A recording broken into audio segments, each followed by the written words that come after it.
Who is you, man? I ain't seen you in like a decade. It's not what I expected. Well, what did you expect?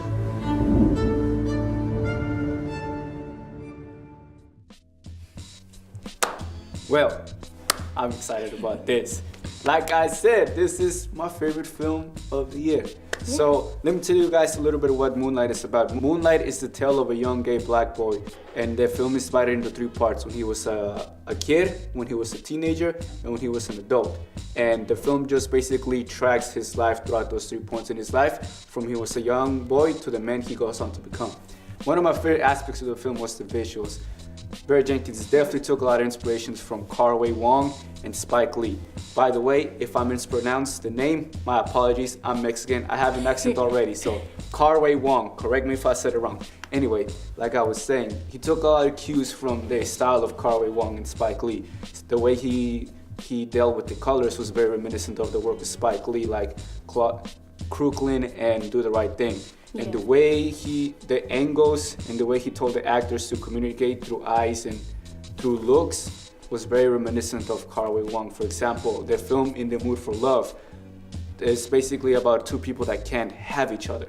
And that is communicated through looks, and the way he sets up the camera for them to look at each other with that desire and knowing they can't have each other is powerful. And Barry Jenkins does that very, very well with this film. There is a scene in the movie where 2 characters that have not seen each other for a very long time meet at a diner, and one of them looks at the other one, and just with that look, you can feel all the pain and love that they have for each other. And it's just beautiful. And that's the beautiful thing about film, is that you can say something by showing it, not actually saying it. That makes your work timeless. So kudos to Barry Jenkins for that, because that is really what you want to do as a filmmaker. You want your film to speak for itself. And you were telling me something interesting. You were telling me that this film was shot in 21 days. This film was shot in 21 days. That's 3 weeks. How crazy is that, though? For someone who is highly invested in film, who knows what they're doing behind the camera and in front of one, let me know, on a scale of 1 to 10, how crazy is it that he actually accomplished that in 21 days? Most films in 21 days is you get 1 minute of CGI done. In 21 days to make a film that's nominated for 8 Oscars, it's unbelievable. And the fact that the main actress who plays the mother, she did all her scenes in 3 days. And if you've seen the film, you know how much development the character went through. To hear that only happened in 3 days, it's unbelievable. It's a film miracle. And I read in the Hollywood Reporter that none of the actors were allowed to see each other's performances. So like I said, the film is divided into 3 stages of a young man's life. And if you watch the film, it all feels like they were in sync with each other. It was one young man's life. Exactly. Yet none of them saw each other's performance. So they all had to work based off Barry Jenkins' vision. And that to me is just kind of working with a blindfold on, so exactly. To say. That's it's crazy. all led by the man's vision and the very, very solid script. So kudos to Barry Jenkins. On a technical side, it's a miracle. I have no idea how this film got made, how good it is. It should have failed. It should have failed. For 21 days. 21 days, none of them were allowed to see each other. It was filmed in Miami, so the weather is crazy. Like they film a lot of the scenes like at the beach. So, you know, it should have failed. Winds, It was all based, that. We know about that life. The wind life. The film was based off a play that never got released, and you know, it was shot in 31 It's funny days. that you mentioned that, because there are a lot of themes in this. In the fact, I actually read the fact that he chose to keep the character gay. It was a play, like you were saying, it was adapted from a play. It's called In Moonlight, Black Boys Look Blue. So he kept the homosexuality aspect of that to also kind of touch on the bigger picture, which was masculinity, in my opinion.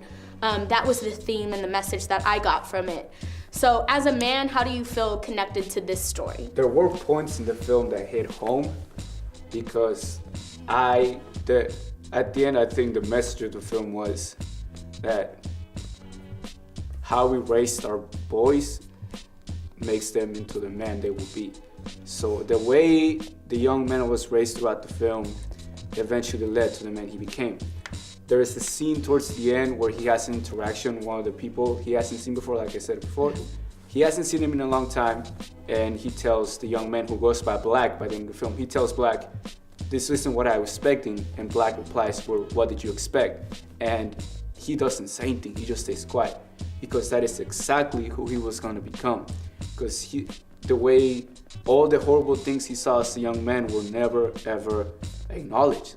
So to me, I've seen people become things they weren't supposed to become, because at a young age, again, they saw things or they were exposed to things that were never acknowledged and they were never skewed the right way. So it hit home for me, and it's a very, very important thing that, you know, how we raise our boys matter, because they will be the men one day that lead. And especially with minorities, you know, there's already many factors that, you know, from the way you were kids, the way you act in school can lead you in jail. Exactly. You know what I'm saying? The school to prison. The pipeline. So I think it definitely hit home for me. And so with that being said, it's no longer 1960. Do you feel like in 2017, our view and our opinion of what it means to be a man has changed due to the release of this film? Or do you believe that it was influenced much earlier than that? The release of this film, I think, is an overall statement of how we're starting to look at masculinity. We're living in a society where, you know, mothers are being the head of the household, you know. The whole idea of like it's a man's world, shout out to James Brown, that's not that's not the case anymore. You know, we have people, you know, redefining what it means to be, what gender you are too. So this film, I think, is a response to that, because everything is changing.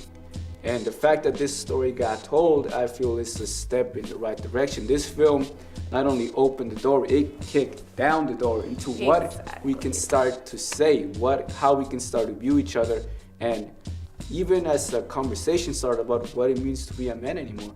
Because like I said, the way we're raising our men leads them to a very bad place. Yeah, so this film definitely, I have a lot of respect for Barry Jenkins and anyone involved, because he made a very strong role. At some point, you gotta decide for yourself who you're gonna be. Can't let nobody make that decision for you.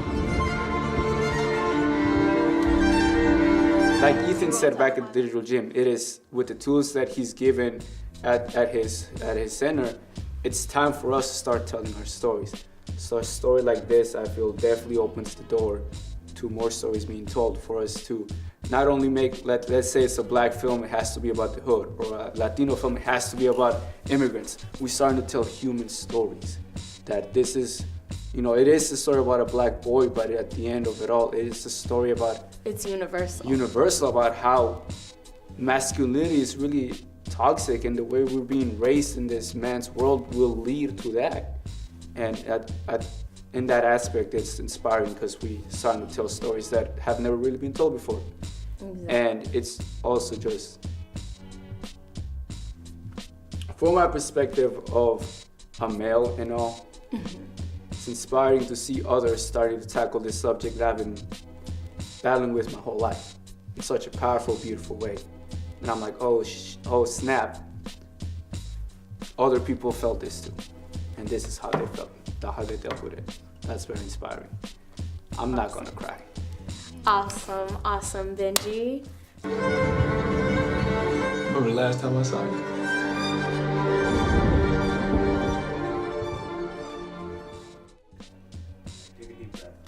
And that was that, ladies and gentlemen. I hope you enjoyed today's segment of the Spotlight. Talking about films is one of my favorite things to do, so I can really do this all day. And I don't know about you or anyone else at home, but Moonlight is one of my favorite films of all time, so I highly, highly recommend you go checking it out. I'm talking top 10 status. I really just absolutely love that film. Nothing but greatness, praise all the way.